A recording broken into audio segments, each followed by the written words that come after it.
Hello అండి, welcome to నిత్యవేదం talks. ఇవాల్టి tasty recipe గుత్తి వంకాయ కర్రీ అండి. గుత్తి వంకాయ అనగానే నోట్లో నీళ్ళు ఊరుతున్నాయి కదా, అంతే టేస్టీగా ఉంటుంది, చాలా రుచిగా ఉంటుంది. వేడివేడి అన్నం, చపాతీ, రోటీల్లోకి చాలా రుచిగా ఉండే గుత్తి వంకాయ కర్రీ ఎలా చేసుకోవాలో చూద్దాం రండి. దీనికోసం 1/2 కేజీ వంకాయలండి, మీడియం సైజ్ వంకాయలు తీసుకొని కొద్దిగా తొడిమ కట్ చేసుకొని ఇలా చూడండి, ఇలా 4 ఘాట్లు పెట్టేసుకొని సాల్ట్ వాటర్లో వేసి పక్కన పెట్టుకోవాలి. ఈలోపు ప్యాన్ వేడి చేసుకోవాలి. ప్యాన్ వేడి చేసుకొని 2 టేబుల్ స్పూన్ల వరకు పల్లీలు లో ఫ్లేమ్లో వేయించుకోవాలండి. లోపల నుండి చక్కగా వేగుతాయి అప్పుడే. ఆ తర్వాత 2 టేబుల్ స్పూన్ల నువ్వులు, కొన్ని ఎండు కొబ్బరి ముక్కలు వేసి వీటిని కూడా 1 నిమిషం వేయించుకోవాలి.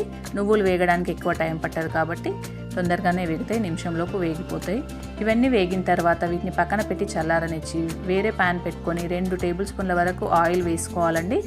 ఆ తర్వాత వంకాయలు ఉన్నాయి కదా, నీళ్ళలోకి తీసేసుకొని ఆయిల్లో వేసుకొని ఉడికించుకోవాలి. ఒకసారి కలుపుకొని మూత పెట్టి మీడియం ఫ్లేమ్లో ఉడికించుకోవాలి. చూడండి, వంకాయలు ఫ్రై అయ్యేలోపు మనం పేస్ట్ రెడీ చేసుకుందాం. మిక్సీ జార్ తీసుకొని పల్లీలు, నువ్వులు అన్నీ వేయించినవి వేసుకోవాలి. అలాగే 4 లవంగాలు, 2 యాలకులు, చిన్న దాల్చిన చెక్క వేసుకొని ధనియా పౌడర్ వేసుకోవాలి. అలాగే కారం వేసుకోవాలండి. ఇప్పుడు రుచికి సరిపడా ఉప్పు కొంచెం వేసుకొని గరం మసాలా కూడా వేసుకొని ఒక పిడికెడు కొత్తిమీర వేసుకోవాలి. అల్లం వెల్లుల్లి పేస్ట్ కూడా వేసుకోవాలండి. అల్లం ముక్కలు, వెల్లుల్లిపాయలైనా పర్లేదు. అలాగే కొద్దిగా చింతపండు రసం పోసుకోవాలి. నేను ఒక పెద్ద నిమ్మకాయ సైజ్ అంత చింతపండు నుండి రసం తీసుకున్నాను. కొద్దిగా పోసి పేస్ట్ రెడీ చేసి పక్కన పెట్టుకోవాలి. చూడండి, వంకాయలు చూద్దాం ఒకసారి ఉడికినాయేమో.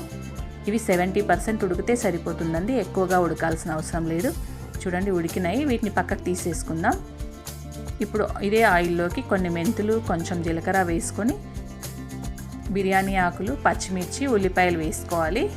ఇవన్నీ వేసి 1 నిమిషం ఫ్రై చేసుకోవాలండి. ఉల్లిపాయలు పచ్చివాసన పోతే సరిపోతుంది. అల్లం వెల్లుల్లి పేస్ట్ మనం ముందుగానే యాడ్ చేసుకున్నాం కాబట్టి ఇంకా అవసరం లేదు. కొద్దిగా పసుపు వేసుకొని ఒకసారి కలుపుకొని ఇందాక గ్రైండ్ చేసి పెట్టుకున్న పేస్ట్ వేసుకోవాలండి. చూడండి, పేస్ట్ వేసి 2 నిమిషాలు కలుపుకోవాలండి. 2 నిమిషాలు ఫ్రై అయిన తర్వాత తగినంత వాటర్ యాడ్ చేసుకోవాలి. నేను ఒక పెద్ద గ్లాస్ వరకు పోసుకున్నానండి. వాటర్ పోసుకొని ఒక్కసారి కలుపుకొని మనం వేయించి పెట్టుకున్న బ్రింజాల్స్ ఉన్నాయి కదా, వాటిని ఇందులో వేసేసుకుందాం. ఒకసారి కలుపుకొని చిన్న బెల్లం ముక్క వేసుకోవాలండి, పులుపు బ్యాలెన్స్ చేయడానికి. అలాగే రుచికి సరిపడా ఉప్పు కూడా వేసుకోవాలి. తగినంత ఉప్పు వేసి మూత పెట్టి మీడియం ఫ్లేమ్లో 8 to 10 మినిట్స్ వరకు ఉడికించుకోవాలండి. ఇదిగో ఇలా 8 మినిట్స్ తర్వాత చూపిస్తున్నాను చూడండి. ఒకసారి కలుపుకొని చూడండి, ఈ మాత్రం గ్రేవీ ఈ మాత్రం ఉంటే సరిపోతుందండి. చల్లగా అయిన తర్వాత ఇంకా చిక్కబడుతుంది. అలాగే కొద్దిగా కొత్తిమీర వేసి స్టవ్ ఆఫ్ చేసుకొని ఒకసారి కలుపుకుంటే ఇంతే అండి, గుత్తి వంకాయ కర్రీ రెడీ అండి. చాలా టేస్టీగా ఉంటుంది. మీరు ఒకసారి ట్రై చేసి చూడండి. నచ్చితే ఒక లైక్ చేయండి, షేర్ చేయండి. కొత్తగా చూస్తున్న వాళ్ళు సబ్స్క్రైబ్ చేసుకోండి. ఆల్రెడీ చేసుకున్న వాళ్ళు కామెంట్ చేయండి.